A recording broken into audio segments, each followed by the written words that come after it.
নবীজি যায়েদকে বলে, রে যায়েদ, একটু কি পানির ব্যবস্থা করতে পারবা? কারণ পাথরের এত পরিমাণ আঘাত। নবীজি কখনো হুঁশ কখনো বেহুশ, নবীজি কখনো হুঁশ কখনো বেহুশ। নবীজি সাল্লাল্লাহু আলাইহি ওয়াসাল্লাম যায়েদ ইবনে হারেসকে ডাক দেয়া বলে, রে যায়েদ, একটু পানির কি ব্যবস্থা হবে? একটু পানির কি ব্যবস্থা হবে? যায়েদ ইবনে হারেস রাদিয়াল্লাহু তাআলা আনহু তায়েফের বাড়ির দিকে যখন ছুটাছুটি করলেন, তায়েফবাসীদেরকে ডাক দেয়া বলতেছে, তায়েফের মানুষেরা, এক পেয়ালা পানি দিবা, এক পেয়ালা পানি কি দিবা? তায়েফের মানুষগুলো যায়েদ ইবনে হারেসের হাতে একটু পানি দিলেন। যায়েদ ইবনে হারেস পানিটা নিয়ে যখন দৌড় মারা শুরু করছে, তায়েফের একজন দুষ্টু কাফের ডাক দেয়া বলে, রে যায়েদ, পানি তুমি কোথায় নিয়ে যাও? বলে, আমার নবী মুহাম্মদ পানি পান করবে, পানির পিপাসায় বড় ক্লান্ত, নবীকে একটু পানি পান করাবো। ওই দুষ্টু কাফের ডাক দেয়া বলে, এ যায়েদ, তুমি পানি পান করলে করো, আব্দুল্লাহর বেটা মুহাম্মদের জন্য কোনো পানি নাই। যায়েদ ইবনে হারেসের হাত থেকে পানির পেয়ালাটা কেড়ে নিলেন। যায়েদ ইবনে হারেসকে ঘাড় ধাক্কা দিয়া বাড়ি থেকে বের করে দিলেন। যায়েদ ইবনে হারেস নবীজির কিনারায় হাজির। নবীজি বলে, রে যায়েদ, একটু কি পানির ব্যবস্থা করছো? একটু কি পানি নিয়ে আসছো? যায়েদ ইবনে হারেস ডাক দেয়া বলে, ইয়া রাসূলুল্লাহ, ইয়া হাবিবাল্লাহ, তায়েফের মানুষ এত বড় নিষ্ঠুর, আগে যদি জানতাম এখানে আসতাম না, পানিও নিতে যাইতাম না। নবীজি বলে, কেন রে যায়েদ, কি হয়েছে? যায়েদ ইবনে হারেস বলে, ইয়া রাসূলুল্লাহ, ইয়া হাবিবাল্লাহ, যখন আমি পানি নেওয়ার জন্য গিয়েছিলাম, আমার হাতে ঠিকই পানি দিয়েছিল, কিন্তু যেই শুনছে এই পানিটা আপনি পান করবেন, তায়েফের দুষ্টু কাফেরেরা আমার হাত থেকে পানিটা কেড়ে নিল। দয়ার নবী আমার, মায়ার নবী আমার ডাক দেয়া বলে, রে যায়েদ, আগে যদি আমি জানতাম তায়েফের মানুষগুলো আমার সঙ্গে এমন ব্যবহার করবে, আমি তো আসতাম না রে যায়েদ। এরপরও নবীজি কখনো তায়েফবাসীর জন্য বড় দোয়া করেন নাই। জিবরাইল ফেরেশতা 600 নূরের ডানাজার একবার নবীজির কানে কানে মেসেজ দেয়, ইয়া রাসূলুল্লাহ, ইয়া হাবিবাল্লাহ, একটিবার অনুমতি দিন, আমি জিবরাইলকে আমার আল্লাহ 600 নূরের ডানা দান করছি। আমি জিবরাইলের এক একটা ডানা জমিনের এক মাথা থেকে পৃথিবীর আর এক মাথা পর্যন্ত আমি একটা পাখা দিয়ে যদি একটু নাড়া দেই, গোটা তায়েফবাসী ভূমিকম্প শুরু হয়ে যাবে, তছনছ হয়ে যাবে, তুলার মতো উড়তে থাকবে। নবীজি বলে, রে জিবরাইল, ও ভাই জিবরাইল, বলো বলো, আজকে যদি তায়েফবাসীকে তুমি ধ্বংস করে দাও, আগামী কালকে আমি কার দ্বারে ইসলামের বাণী নিয়ে যাব? আল্লাহু আকবার। বলেন, আমরা গোলাম কার? আল্লাহর গোলাম। আল্লাহর কোরআনের কথা হবে, কোনো অসুবিধা নাই তো? এতে যদি আমার বাবার বিরুদ্ধে যায়, আমার দাদার বিরুদ্ধে গেলে, আমার পার্টি নেতার বিরুদ্ধে গেলে, এ কোরআন থেকে কথা হবে। যদি আমার দলের বিরুদ্ধে যায়, সমস্যা নাই তো? যারা বললেন না ওরা কোন গ্রুপ, মানে চিন্তা করছেন কি বল হয়? বলেন, কোনো সমস্যা আছে? এ কোরআন থেকে কথা বলবো, যদি আমার দলের বিরুদ্ধে যায় কোনো সমস্যা আছে? আরে আমার বাবার বিরুদ্ধে গেলে কোনো সমস্যা আছে? কোরআন থেকে কথা হবে, কার বিরুদ্ধে গেল দেখার টাইম আমাদের নাই। তবে হ্যাঁ, আমি কোনো রাজনীতি বক্তাও না, রাজনীতি কোনো বক্তব্যও দিব না, তবে কোরআনের কথা বলবো, নবীর আদর্শের কথা বলবো। এতে যদি আমার দলের বিরুদ্ধে যায়, আমার করার কিছুই ইনশাআল্লাহ। আপনারা দোয়া করেন আল্লাহ রাব্বুল আলামিন যেন আমার জবান থেকে কোরআন হাদিসের সহি কথাগুলো আমাদের আমলের উদ্দেশ্যে, যে কথাগুলো বললে আমল করলে আল্লাহ পাক আমাদের জান্নাত দিবেন, এমন কথা যেন আমার জবান থেকে আল্লাহ পাক বের করে দেয়। সকলে বলুন আমিন। এখন বলেন, সর্বপ্রথমে শুকরিয়া আদায় করব কার? লক্ষ কোটি দরুদ এবং সালাম মানবতার মুক্তির দূত ইমামুল মুরসালিন খাতামুন নবিয়্যিন আহমদ মুস্তাফা মোহাম্মদ মুস্তাফা জনাবে রসুল আকরাম, সকলে জবান খুলে বলুন সাল্লাল্লাহু আলাইহি ওয়াসাল্লাম। কোনো ভূমিকা নয়, ডাইরেক্ট আমি আলোচনায় ঢুকতে চাই। আপনাদের অনুমতি আছে তো? আছে তো ইনশাআল্লাহ? আল্লাহ রাব্বুল আলামিন পবিত্র কুরআনুল কারীমের মধ্যে বলেন, ওয়া মা আরসালনাকা ইল্লা রাহমাতাল লিল আলামিন।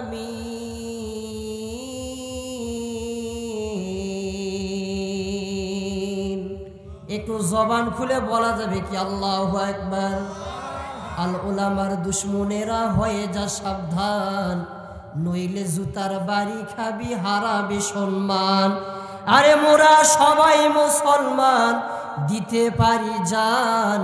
আল উলামার দুশ্মনেরা হয়ে যা সাবধান, নইলে জুতার বাড়ি খাবি, হারাবি সম্মান। ফেরাউন মুসার সাথে বেয়াদবি করেছে, তাই তো নীল দরিয়ায় ডুবে সে মরেছে। নমরুদ খোদার সাথে বেয়াদবি করেছে, তাই তো ন্যাংরা মশা তাহার মাথায় ঢুকেছে। আরে মশায় যখন কামড় দেয়, জুতার বাড়ির প্রয়োজন হয়। আপনারা বোঝেন না নাকি আমার কথা? আরে মশায় যখন কামড় দেয়, জুতার বাড়ির প্রয়োজন হয়। আল উলামার দুশ্মনেরা হয়ে যা সাবধান, ইসলামেরই দুশ্মনেরা হয়ে যা সাবধান, নইলে জুতার বাড়ি খাবি, হারাবি সম্মান।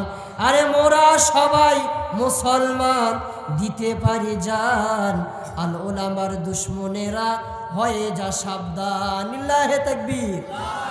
সবাই হাত টান টান করে লিল্লাহে তাকবীর।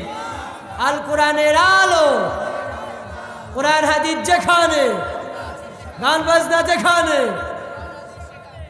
ওখানেও তালে বলিচ্ছে, আমরাও আছি সেখানে।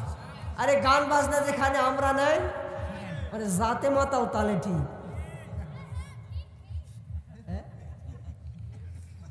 তো গান বাজনা যেখানে, মুসলমান নেই সেখানে। কিন্তু দুঃখজনক বিষয়, এখানে যদি মুমতাজা আসতো, ফাইটা যায়, ছিঁড়ে যায়, জোড়া দেওয়ার বুদ্ধি নাই। এই লোক দুপুর 2টা থেকে মারামারি লাগতো, শিয়াল লাগে, কে কার আগে বসা যায়। কথা বলেন ঠিক না ভাই? ঠিক। কিন্তু কোরআনের মাহফিলে বসে না, ওই সিপাই বসে মোবাইল টিপতেছে, গেম খেলতেছে। এরকম সন্তান আছে না নাই? কোরআনের মাহফিলে বসে না, বাজারে বসে তো সময় নষ্ট করতেছে, কিন্তু কোরআনের মাহফিলে আসে না। তার কারণ কি জানেন? এই কিছু অভিভাবক আছে, জাদুর বাক্সয় মোবাইল নিয়েছে, কিনে দিয়েছে, ও সারাদিন ঠেলাঠেলি করে আর টিপাটিপি করে। ও ঠেলে যত, ওর চাপা ডাবে যায় তত। কথা বলেন ঠিক না ভাই? ঠিক। আমি গত বছর রাজশাহী একটা প্রোগ্রামে গিয়েছিলাম, সব জায়গায় কথা ওটা বলি আমি। তো যাওয়ার পরে একজন মুরব্বী আমাকে খানা খাওয়াইতেছে। আমি বলতেছি, মুরব্বী আপনার কয়টা ছেলে কয়টা মেয়ে? বলতেছে 2টা ছেলে, 2টা মেয়ে, 1টা ছেলে। মেয়েদের বিয়ে শাদী দিয়ে দিয়েছে, ছেলে 1টা আছে। আমি বললাম ছেলে কি করে? বলতেছে ক্লাস 7-এ পড়ে। আমি বললাম আর কি করে? বলে সারাদিন ঠেলাঠেলি করে আর টিপাটিপি করে। আমি আশ্চর্য হয়ে গেলাম, আরে ঠেলাঠেলি কি আর টিপাটিপি কি? এর অর্থ জানার দরকার আছে না নাই? বলেন, জানার দরকার আছে না নাই? তো বললাম, মুরব্বী বলেন তো ঠেলাঠেলি কি আর টিপাটিপি কি? তো এইরকম একটা জাদুর বাক্স মোবাইল নিয়ে এসে বলতেছে, হুজুর এইরকম টাচ মোবাইল সারাদিন ঠেলাঠেলি করে, আর বাটাম একটা ফোন সারাদিন টিপাটিপি করে। ও ঠেলে যত, টিপে যত, ওর চাপা ডাবে যায় তত। কথা বলেন ঠিক না বা ঠিক? ওরা আবার কত রকম গান নামাইলো। এর আগে শুনলাম বলতেছে 2024 সালে চাই একটা ডিজিটাল ছেলে। নিয়ে বলতেছে 2024 সালে চাই একটা ডিজিটাল ছেলে, যে আমায় ভালোবেসে ধরিবে হাল। মডার্ন গোলাপি আমি ডিজিটাল। আলে মুপায় মোলা পোলা মাইয়া সারা রাত জাগিয়া, ফোনে কথা বলিয়া, মাইয়া সারা রাত জাগিয়া, ফোনে কথা বলিয়া। ফজরের ঘুম তো মায়ার ভাঙে না ভাইরে, ফজরের ঘুম তো পোলার ভাঙে না। মোবাইল ফোন আসিল কি দোলা লাগিল, পড়াশোনা মন বসে না। কথা বলেন ঠিক না বেঠিক? মায়া সারা রাত জাগিয়া ফোনে কথা বলিয়া, পোলা সারা রাত জাগিয়া ফোনে কথা বলিয়া, পড়াশোনা পোলার ভালো লাগে না ভাইরে, পড়াশোনা মায়ার ভালো লাগে না।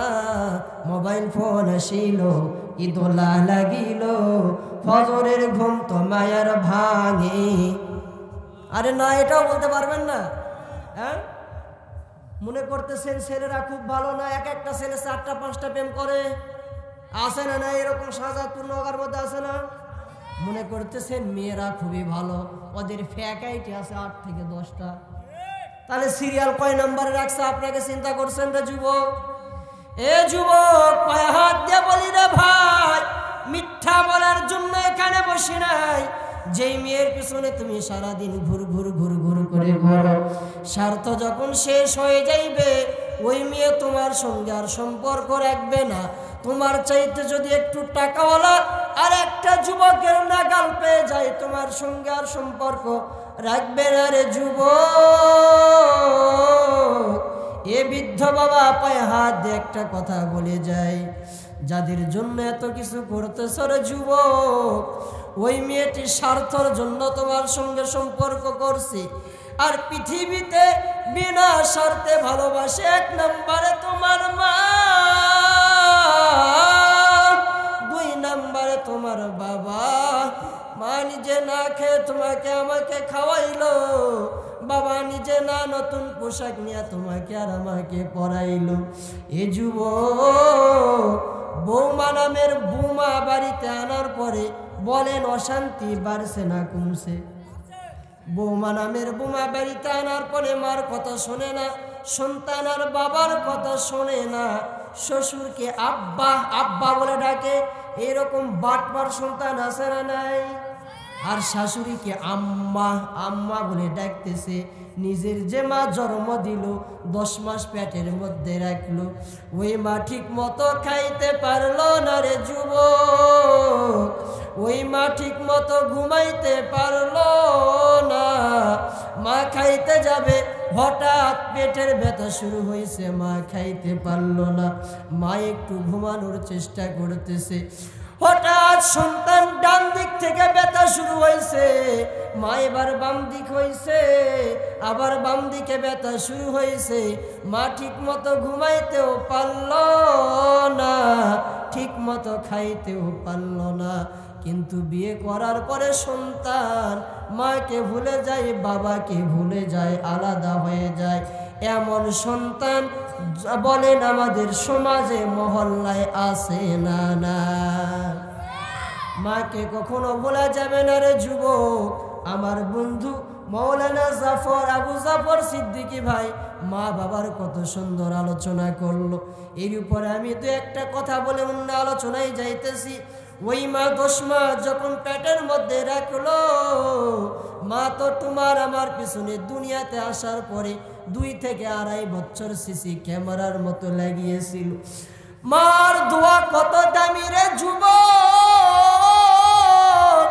এ জমিন থেকে 9 কোটি 30 লক্ষ মাইল দূরে সূর্য, এরপরে শুধু শেষ নয়, প্রথম আসমান, দ্বিতীয়, তৃতীয়, চতুর্থ, পঞ্চম, ষষ্ঠ, সপ্তম, শূন্য, মহাশূন্য, গ্যালাক্সি, লাউহে মাহফুজ, কত কিছু আল্লাহর নিয়ামত।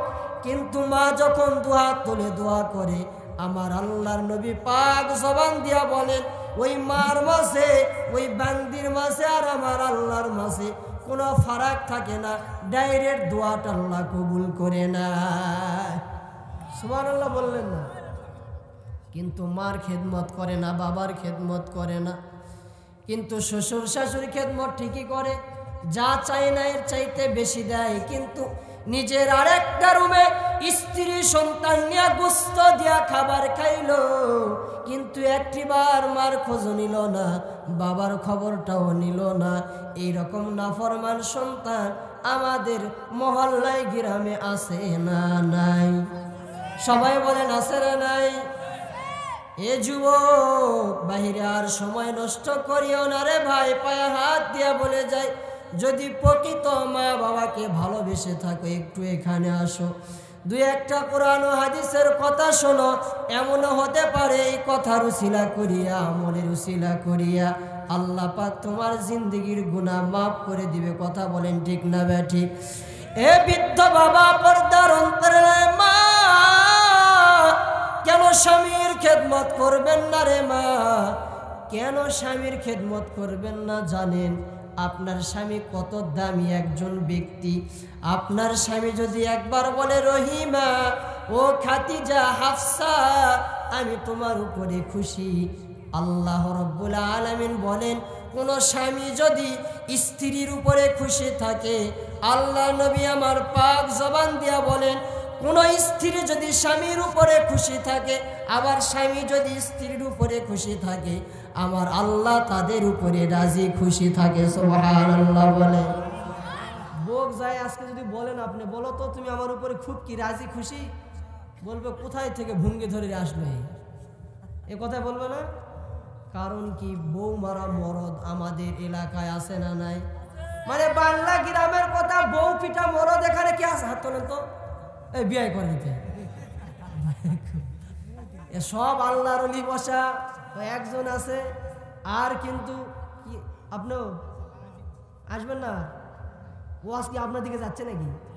চলে যাচ্ছেন কেন? প্রধান বক্তা তো আসেনি, ও তো চুলার মধ্যে রেডি। আমি তো একটু ভূমিকা আপনাদের সঙ্গে একটু মানে দোয়া নিতে আসছি। প্রধান বক্তা আজ বসেন, অল্প সময় শেষ হয়ে যাবে ইনশাল্লাহ। তাহলে যে কথা বলতেছিলাম, যে গ্রামের ভাষায় বলে বউ পিটা মরদ, তো একজন হাত তুলছে বিয়ে করেনি। তো যাই হোক, স্ত্রীকে কি কখনো পিটা যাবে? ওই স্ত্রী আপনার আমার জন্য কত কষ্ট করতেছে জানেন? কিছু যুবক আছে, কিছু বৃদ্ধ বাবাও আছে, বয়স 60 বছর হয়েছে, সারা গ্রাম হো হো হো করে ঘুরে, বাজার ঘুরে, আর ভাবির সাথে দেখা হলো, আসসালামু আলাইকুম ভাবি, কেমন আছেন? আর বাড়ির যখন আসে ওর বউ চিন্তা করে, তুই মরিস না, মরার সময় তোর মুখে পানিও দেব না। সারাদিন বাইরে যতক্ষণ থাকে ততক্ষণ খালি গন্ডগোল করে। এবার এরকম লোক আছে না নাই? মায়ের কথা শুনে বইয়ের উপর পিক আপ নাই, বইয়ের কথা শুনে মায়ের উপর পিক আপ নাই, এরকম মানুষ নাই? বলেন আছে না নাই? এগুলো কখনো করা যাবে না। মা দামি একটা জিনিস, স্ত্রীর হক আছে। আবার এখন শাশুড়িরা খুব ভালো, ওরাও হয়ে গেছে কটকটি। ওরা চিন্তা করে যে আমায় এতদিন থেকে সংসার করেছি, আর আমার ছেলের কাছে আসার পরে সব দুই লেবু, আমি কি খামো? মানে গ্রামের ভাষায় আপনাদের বলতেছি, বুঝতে কি কষ্ট হচ্ছে নাকি? তাহলে কখনো স্ত্রীকে আনার পরে, বিয়ে করার পরে মাকে ভোলা যাবে? একটা যুবক বিয়ে করছে, স্ত্রীকে বাসর ঘরে আনছে, আনার পরে এইরকম একটা চেয়ারের মধ্যে বৈশা দিয়েছে। বৈশা দেওয়ার পরে বলতেছে, স্ত্রী তুমি এখানে একটু বসো। বসানোর পরে বলতেছে, আমি ঠকি নাই, ঠকি নাই রে, তুমি আমার 8 নাম্বার স্ত্রী রে। কি বলতেছে? তুমি আমার 8 নাম্বার স্ত্রী। মেয়ে এখন চিন্তা করে, আরে বাবা ডিসকভার দিয়ে বিয়ে দিলাম, আমি কি ঠকে গেলাম? ও এখন বলতেছে, পানের স্বামী তুমি একটু বসো। ওর স্বামীকে বৈশা দিয়া বলতেছে, আমি ঠকি নাই, ঠকি নাই রে, তুমি আমার 12 নাম্বার স্বামী রে। মানে এখন সবাই চিন্তা করছে আমি তো ঠকিনি, বোঝেননি? সাব্বিরও চিন্তা করেছে আমি কি ঠকেছি, কিন্তু ও ঠকা আছে নিজেই জানে না। এই জন্য কখনো মা বাবার অবাধ দিয়ে যাওয়া যাবে না। নবী আমার পাক জবান দিয়া বলেন, নবীজি সাল্লাল্লাহু আলাইহি ওয়াসাল্লাম মসজিদে নববীর মধ্যে বসা। এ মা গভীরভাবে খেয়াল করেন রে মা, বৃদ্ধ বাবা যারা আছেন গভীরভাবে খেয়াল করেন। নবী আমার মসজিদে নববীর বারান্দায় বসা, হঠাৎ করে নবী আমার সাহাবীদেরকে ডাক দেয়া বলেন, সাহাবীরা রে, আমার আল্লাহ আমাকে 3টা মেয়ে কন্যা সন্তান দান করছে। 1 নম্বরে রুকাইয়া, 2 নম্বরে কুলসুমা, 3 নম্বরে হাফসা। কিন্তু নবীজি সাল্লাল্লাহু আলাইহি ওয়াসাল্লাম এর মেয়ে ফাতেমার কথা বললেন না। ওই মজলিসে হযরত আলী রাদিয়াল্লাহু তাআলা আনহু বসা, মনটা বড় খারাপ, আমি গরিব বলে আমার কথা নবীজি বলে না। আলী রাদিয়াল্লাহু তাআলা আনহুর মনটা খারাপ। এক পর্যায়ে অনেক বড় ইতিহাস সংক্ষেপ করে দিলাম। আলী রাদিয়াল্লাহু তাআলা আনহু মনটা খারাপ করে বাড়ির দিকে রওনা। বাড়িতে যাওয়ার পরে হাসান আর হোসাইনকে ডাক দিয়া বলে, রে নানু ভাই, তোদের নানু ভাই মোহাম্মদ তোর মার কথা ভুলে গিয়েছে। আমি তোর বাবা গরিব বলে তোর তিনটা খালা হাফসা, রুকিয়া, কুলসুমার কথা বলছে, কিন্তু তোর মা ফাতেমার কথা বলে নাই। হাসান হুসাইন এই কথা শোনার পরে একটা দৌড় মারে নবীজির কিনারায় হাজির। ডাক দিয়া বলে, নানু ভাই, আমার আব্বা গরিব বলে, আমার আম্মা গরিব বলে আমার মার কথা কি আপনি ভুলে গিয়েছেন? আপনার সাহাবীদের সামনে আমার অন্যান্য খালাদের কথা আপনি বললেন, কিন্তু আমার মা ফাতেমার কথা কেন বললেন না রে নানু ভাই? আমার বাবাই কথা শোনার পরে রাগ করেছে, মনটা খারাপ করেছে। নবীজি সাল্লাল্লাহু আলাইহি ওয়াসাল্লাম বলে, হাসান, এ হুসাইন, নানু ভাই মনটা খারাপ করিও না, চলো চলো তোমাদের বাড়িতে যাওয়া বড় দরকার। নবীজি সাল্লাল্লাহু আলাইহি ওয়াসাল্লাম হাসান হুসাইনকে সঙ্গে করে নিয়ে হযরত আলী রাদিয়াল্লাহু তাআলা আনহুর বাজির হাজির। ডাক দিয়া বলে, ফাতেমা কোথায় রে? নবীজির মেয়ে ফাতেমা কান্না করতে করতে নবীজির কিনারায় হাজির হয়েছে। ডাক দিয়া বলে, বাবা,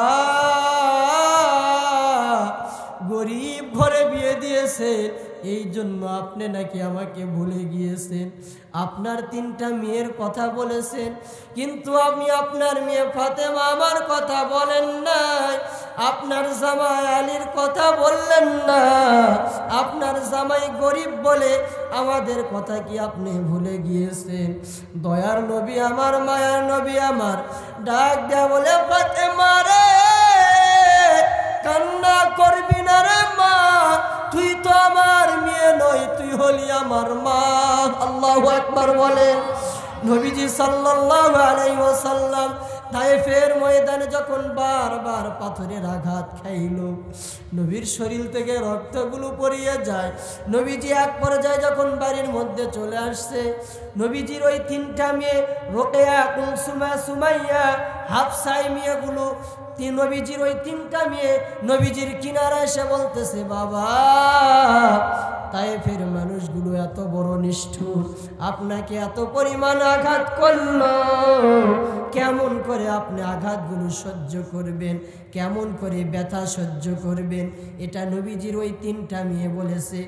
কিন্তু নবীজির মেয়ে ফাতেমা রাদিয়াল্লাহু তাআলা আনহা যখন মসজিদে নববীর হুজরাখানায় নবীজি সাল্লাল্লাহু আলাইহি ওয়াসাল্লাম এসেছেন, ডাক দেয়া বলে, বাবা, তায়েফের মানুষগুলো আপনাকে এত পরিমাণ আঘাত করলো, আমি আপনার মেয়ে ফাতেমা কেমনে সহ্য করব? নবীর ওই তিনটা মেয়ের বাণী ছিল যে আপনি কেমন করে সহ্য করবেন ব্যথা। আর নবীজির মেয়ে ফাতেমা বলতেছে, বাবা, তায়েফের মানুষগুলো এত বড় নিষ্ঠুর, এত পরিমাণ আঘাত করছে আপনাকে, কেমন করে আমি ফাতেমা সহ্য করব? সহ্য হয় না। ফাতেমা ডাক দিয়া বলে, আল্লাহ, আপনার তো ছেলে নাই, মেয়ে নাই, স্ত্রী নাই, পুত্র নাই, আপনার তো দয়া নাই, কিন্তু আমি ফাতেমার তো বাবা আছে। ওই তায়েফের ময়দানে যদি আপনার বাবা মার খাইতো রে আল্লাহ, আপনি কি সহ্য করতে পারতেন? এই কথা যখন নবীজির মেয়ে ফাতেমা বলতেছে, দয়ার নবী আমার, মায়ার নবী আমার বলতেছে, রে ফাতেমা, আল্লাহর সঙ্গে ঝগড়া করিস না রে মা। ফাতেমা ডাক দিয়া বলে, বাবা, আপনি তায়েফের ময়দানে মার খাইলেন, আমি ফাতেমা তো সহ্য করতে পারি না রে বাবা। এই পর্যায়ে নবীজি সাল্লাল্লাহু আলাইহি ওয়াসাল্লাম হুজরাখানার ভিতরে নবীজির মেয়ে ফাতেমা ভিতরে প্রবেশ করার পরে বললেন, বাবা, এখানে একটু বৈশা পড়েন। নবীজি বৈশা পড়ল। এক পর্যায়ে ফাতেমা গরম পানির ব্যবস্থা করার পরে পানিগুলো দিয়ে, গরম পানি তোয়ালাগুলো ভিজায়া নবীজির যেই শরীরে পাথরের আঘাত ছিল, রক্তগুলো মোছা দিচ্ছে, গরম পানির সেদ দিচ্ছে, গরম পানি দিয়ে পরিষ্কার করে দিচ্ছে। নবীজি এক পর্যায়ে ঘুমিয়ে গিয়েছে। নবীজির মেয়ে ফাতেমা নবীজির কিনারায় বসে আছে। হঠাৎ নবীজির ঘুমটা ভাঙিয়ে যায়। নবীজি ঘুমের মধ্যে ফাতেমার হাত চিপে ধরে বলতেছে, মা আপনি আইছে, আপনাকে আর যাইতে দিব না। এক পর্যায়ে ফাতেমা বলে, ও আব্বা, আমি আপনার মা নই, আমি আপনার মেয়ে ফাতেমা। নবীজি বলে, ফাতেমা রে, ঘুমের ঘরে আমার মা আমেনা ছিল রে মা। আমেনা আমার মা আসার পরে কান্না করতেছে আর বলতেছে, মুহাম্মদ, আজকে তায়েফের জমিনে তুই এত পরিমাণ আঘাত খাইলি, এত পরিমাণ কষ্ট স্বীকার করলি, তায়েফের দুষ্টু কাফেরেরা তোর মাথা থেকে পায়ের তালু পর্যন্ত এমন কোন জায়গা নাই আঘাত করে নাই রে বেটা মুহাম্মদ। তোর বাবা আর আমি তোর মা যদি বেঁচে থাকতাম এই কষ্ট তোকে করতে হতো না।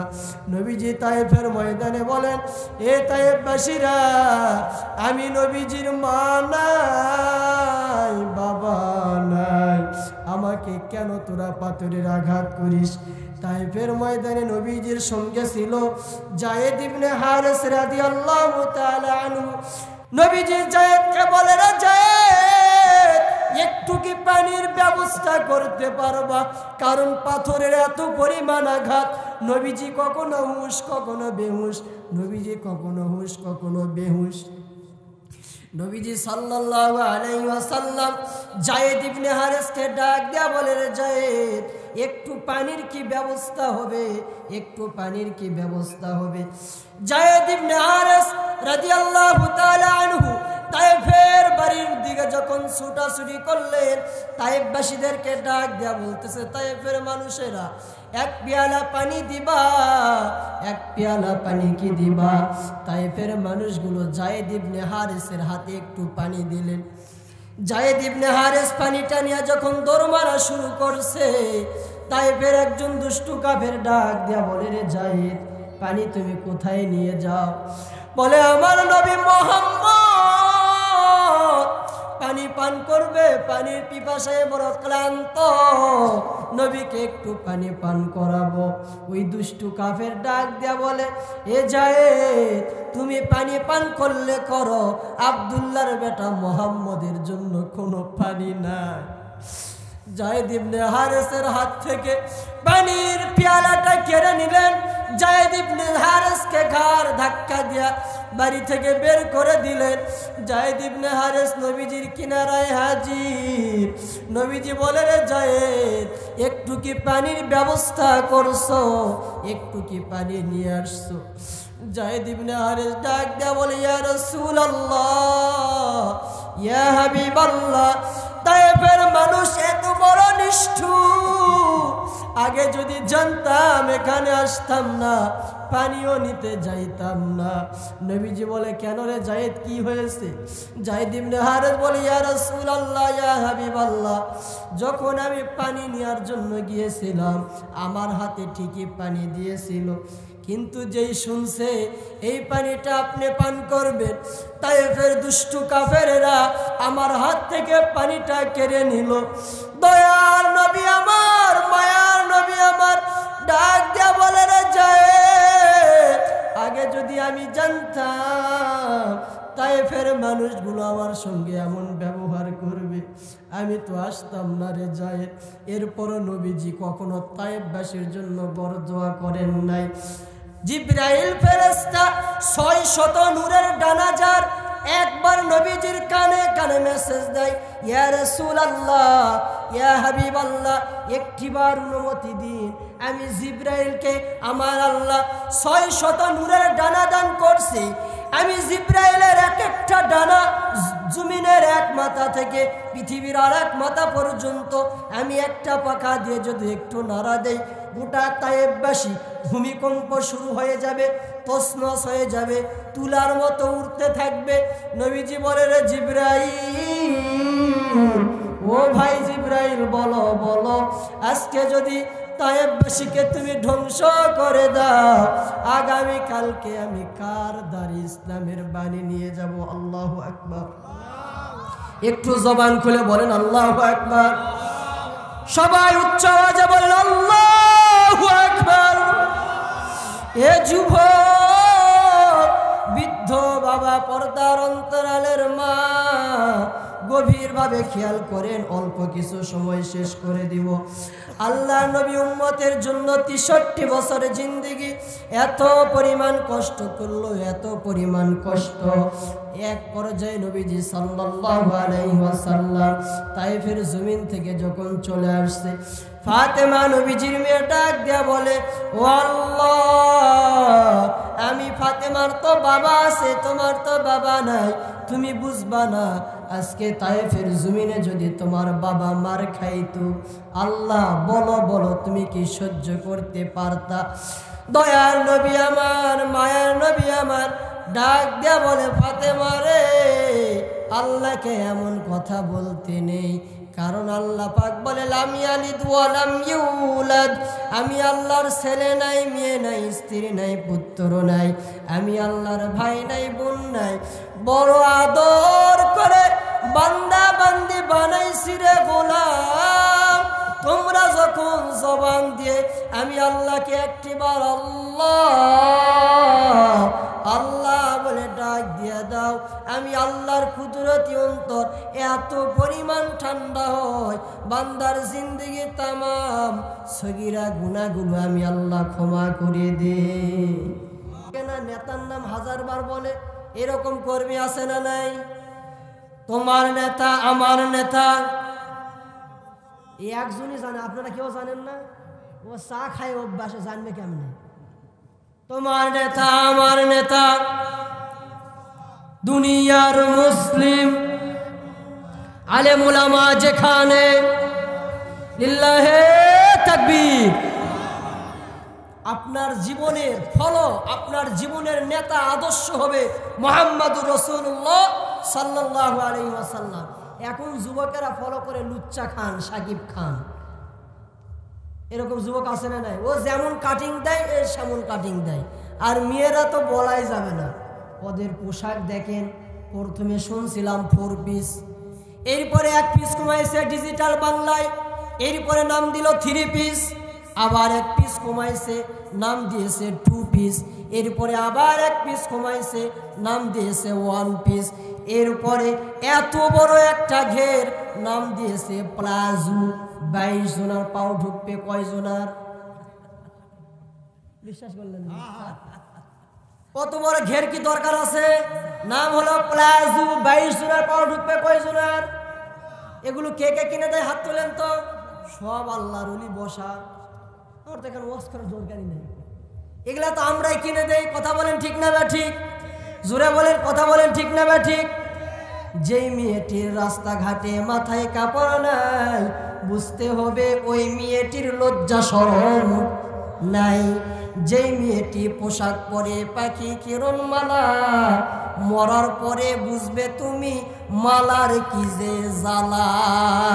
কিছু মেয়ে রাস্তাঘাটে, কিছু মেয়ে মুখে ঠোঁটে লাগায় কত রং, রাস্তাঘাটে গাড়িতে উঠে দেখায় কত ঢং।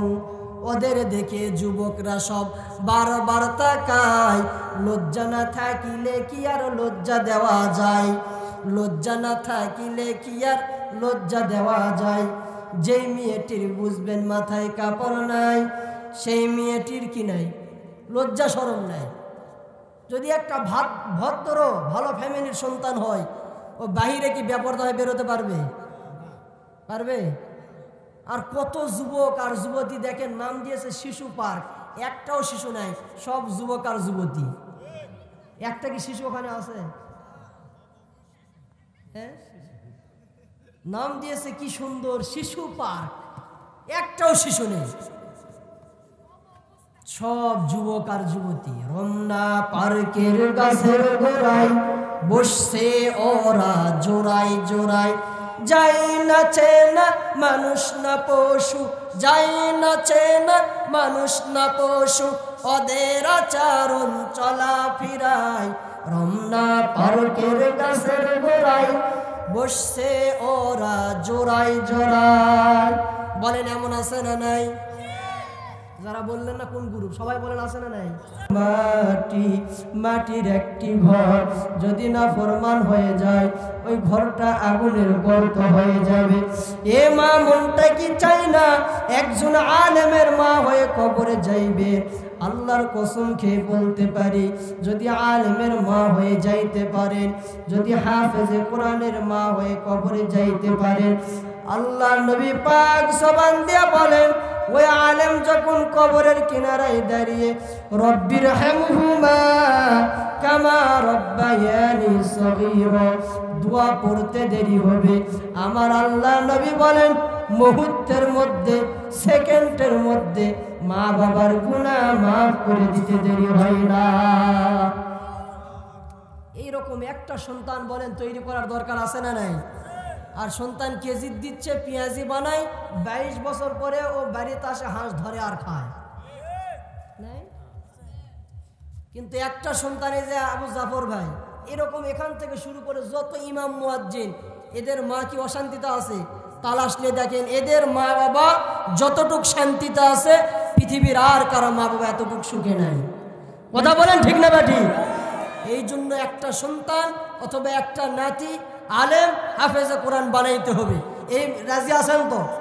আল্লাহ রাব্বুল আলামিন আমাদের প্রত্যেকের বংশে একটা হক্কানি আলেম হাফেজ বানানোর তৌফিক দান করুক, কবুল করেন এক সকলে বলি আমিন।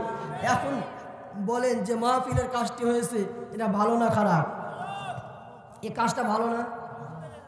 আচ্ছা এই খুশি কে কে দুই হাত তুলে আল্লাহকে দেখান তো।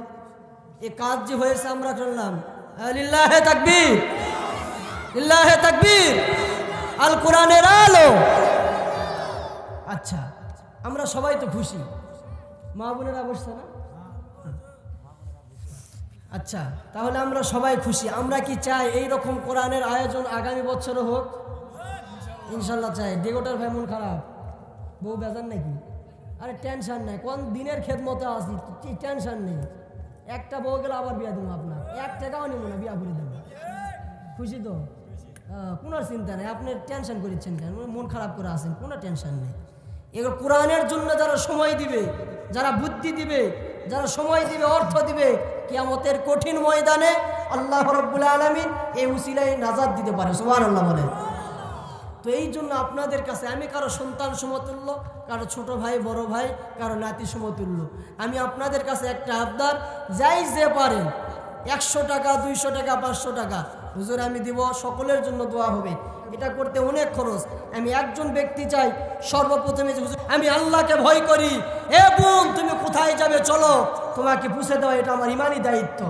আর এখন 80 বছরের বুড়িও সেফ নাই।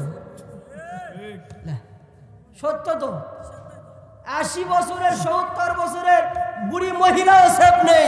তার মানে কোরআনের আইন যখন পাশ হয়ে যাবে, জিনাকারকে যখন এক বুক মার্কেটে যাবে, গায়ের সাথে গা লাগানো দূরের কথা, ও তাকাবেই না। কারণ পাশ হয়ে যাবে আইন, কেউ যদি মিস কল দেয় ওর 7 দিন রিমান্ড। ও মিস কল দিবে, ওর মরা বাপও দিবে না। চুরির আইন পাশ হবে যে চুরি করলে হাত কাটা হবে। ও চিন্তা করবে মোবাইল এটা পড়া আছে, মোবাইলের দিকে একবার হাত দিবে আর একবার চিন্তা করবে আর ধরা পড়লেই তো হাত কাটা। একটা সুরের হাত যদি বাইতুল মুকাররমের উত্তর গেটে কাটে দেওয়া হয়, সব টিভির চ্যানেলে যদি দেখানো হয়, পরের দিন সুরের মরা বাপ চুরি করবে না। এই কথা বলেন ঠিক না ঠিক? আর যে সমস্ত চেয়ারে যারা আছে ওরাই সুর, টেবিলের নিচ দিয়ে খায়, ডান দিয়ে খায়, বাম দিয়ে খায়, পেটে এরকম ভুড়ি আছে না নাই? তাহলে সুরের কথা আমরা বসাইছি 16 বছর। স্বৈরাচারী করতে করতে দেশ অসাতন, পিওন চাই খাদেম, ওর অ্যাকাউন্টে কত 400 কোটি টাকা, 400 কোটি টাকা। মাথায় খারাপ মামা। তাহলে একটা খাদেম যদি সাব্বিরের অ্যাকাউন্টে 400 কোটি টাকা থাকে, তাহলে সিআরবির অ্যাকাউন্টে কত থাকবে? চিন্তা করেছেন? তো এই জন্য আমরা চাই, আমি কোনো দলের বিরুদ্ধে বললাম না, যেটা সত্য কথা সেটাই বলেছি। এটা যে কার দলের বিরুদ্ধে গেছে আমার দেখার টাইম নাই। যতদিন জীবন আছে ততদিন হক কথা বলে যেতে হবে। এটা শুধু আমার দায়িত্ব না, আপনাদের সবার। কথা বলেন সবার। এই জন্য আসুন সর্বশেষ কথা, আল্লাহ রাব্বুল আলামিন ইমানদার বললেন ওয়ালা তামুতুন্না ইল্লা ওয়া আনতুম মুসলিমুন। খাঁটি মুসলমান না হয় কবরে আসিও না। আর খাঁটি মুসলমান কি মিথ্যা বলতে পারে, সুদ খাইতে পারে, টেবিলের নিচ দিয়ে খাইতে পারে? পাইতে পারে না। ওরা হলো শিক্ষিত শয়তান। এই জন্য আল্লাহ রাব্বুল আলামিন যেন আমাদের প্রত্যেকের ঘরে কোরআনওয়ালা সন্তান দান করে, সকলে বলি আমিন। ওয়া আখির দাওয়ানা আনিল হামদুলিল্লাহি রাব্বিল আলামিন। আলোচনা এখানে। আলিয়্যিল আযীম আস্তাগফিরুল্লাহ রাব্বি মিন কুল্লি যামবিন ওয়া আতুবু ইলাইহি লা হাওলা ওয়ালা কুওয়াতা ইল্লা বিল্লাহিল আলিয়্যিল আযীম আস্তাগফিরুল্লাহ রাব্বি আস্তাগফিরুল্লাহ রাব্বি মিন কুল্লি রব্বানা যালামনা أنفسنا وإن لم تغفر لنا وترحمنا لنكونن من الخاسرين اللهم رب ارحمهما كما ربياني صغيرا وقل رب ارحمهما كما ربياني صغيرا رب العالمين রাত গভীর হয়েছে রে মালিক, দুনিয়ার तमाम দরজাগুলো বন্ধ রে আল্লাহ, কিন্তু আপনার রহমতের দরজা তো বন্ধ হয় নাই। রব্বুল আলামিন মেহেরবানি করে তাকিয়ে দেখুন, আমি গুনাহগার, নালায়ক, নাফরমান, আমার সঙ্গে কতগুলো উলামায়ে কেরাম, মুরব্বী, বাবা বয়সী মানুষ, কলিজার টুকরা যুবক ভাইদের নিয়ে হাত তুললাম রে আল্লাহ। পর্দার অন্তরালে আমার সম্মানিত মা বোনেরা রে আল্লাহ, গভীর রাত পর্যন্ত জেগে জেগে কোরআনের কথাগুলো শুনলো। রব্বুল আলামিন মেহেরবানি করে মাদের জিন্দেগির গুনাহগুলো ক্ষমা করিয়া দিন। রব্বুল আলামিন মেহেরবানি করে এই মাহফিলকে কবুল আর মঞ্জুর করিয়া নিন। এই মাহফিলে যিনারা বুদ্ধি দিয়ে, শ্রম দিয়ে, টাকা পয়সা দিয়ে সহযোগিতা করেছে রে আল্লাহ, সকলের সহযোগিতাকে কবুল আর মঞ্জুর করিয়া নিন। মেহেরবানি করে রে আল্লাহ, আপনার একটা যুবক সন্তান ছাব্বির ভাইকে আপনি কোরআনের জন্য, ইসলামের জন্য কবুল করিয়া নিন। রব্বুল আলামিন এত সুন্দর আয়োজন করেছে, রব্বুল আলামিন তার অসুখ বিসুখ থেকে হেফাজত করুন, বালা মুসিবত থেকে হেফাজত করুন, মা বাবার জিন্দেগির গুনাহগুলো ক্ষমা করিয়া দিন। রব্বুল আলামিন তার পরিবারের যিনারা গহীন কবরে, প্রত্যেকের কবরের আযাবগুলো মাফ করে কবরগুলো জান্নাতের বাগান বানিয়ে দিন। রব্বুল আলামিন সাব্বির ভাইয়ের ভাই, রব্বুল আলামিন তার মা বাবা, ভাই বোন, আত্মীয় স্বজন যারা অসুস্থ, প্রত্যেককে পরিপূর্ণ সুস্থতা দান করুন। যারা গহীন কবরে, দাদা দাদি, নানা নানি, আত্মীয় স্বজন যারা কবরে চলে গিয়েছে, কবরে আযাবগুলো মাফ করে কবরগুলো জান্নাতের বাগান বানিয়ে দিন। রব্বুল আলামিন যে সমস্ত কলিজার টুকরা যুবক ভাইয়েরা কোরআনের মাহফিলে সময় দিল, কোরআনের মাহফিলের কথা শুনলো, রব্বুল আলামিন মেহেরবানি করে যুবক ভাইদেরকে আপনি কবুল আর মঞ্জুর করিয়া নিন। রব্বুল আলামিন আমার বন্ধু মাওলানা আবু জাফর সিদ্দিকী ভাইকে ইসলামের জন্য কবুল করিয়া নিন। রব্বুল আলামিন আমাদের সম্মানিত স্যারকে আপনি কবুল করিয়া নিন। রব্বুল আলামিন মেহেরবানি করে, রব্বুল আলামিন যে সমস্ত মায়েরা গভীর রাত পর্যন্ত আমাদের কোরআনের কথাগুলো, আপনার কোরআনের বাণীগুলো আমাদের জবান থেকে শুনলো, রব্বুল আলামিন মেহেরবানি করে ওই সমস্ত মা বোনদেরকে আবেদা সালেহা বানিয়ে দিন। রব্বুল আলামিন আমাদের প্রত্যেকের মা বাবার জিন্দেগির গুনাহগুলো ক্ষমা করিয়া দিন রে আল্লাহ। আমরা যারা অসুস্থ, পরিপূর্ণ সুস্থতা দান করুন। যুবক ভাইদেরকে রাস্তাঘাটে দুর্ঘটনা, অ্যাক্সিডেন্ট থেকে হেফাজত করুন। রব্বুল আলামিন শয়তানের ধোঁকা, নফসের ধোঁকা থেকে আপনি হেফাজত করুন রে আল্লাহ। রব্বুল আলামিন জানি না কোন দিন মালাকুল মাউত সামনে এসে দাঁড়িয়ে যাবে। রব্বুল আলামিন রঙিন কাপড়গুলো প্লেট দিয়ে কেটে কেটে সাদা 3টে কাপনের কাপড় দিয়া চকলেটের মতো মোড়ায়া মোড়ায়া গহীন কবরে রেখে আসবে। সন্তানগুলো লাশের কিনারায় ঘুরবে আর আব্বু আব্বু বলে কান্না করবে, আমরা তো কোনো আওয়াজ দিতে পারবো না। রব্বুল আলামিন আপনার কিছু বান্দা টাকা পয়সা 200 150 যাই যা পারে দান করেছে, প্রত্যেকের দানগুলো আপনি কবুল আর মঞ্জুর করিয়া নিন। রব্বুল আলামিন যখন মালাকুল মাউত আজরাইল নামক ফেরেশতা পাঠাইবেন, আমাদের প্রত্যেকের জবানে চালু করে দেন মধুর কালিমা তাইয়্যিবা লা ইলাহা ইল্লাল্লাহু মুহাম্মাদুর রাসূলুল্লাহ।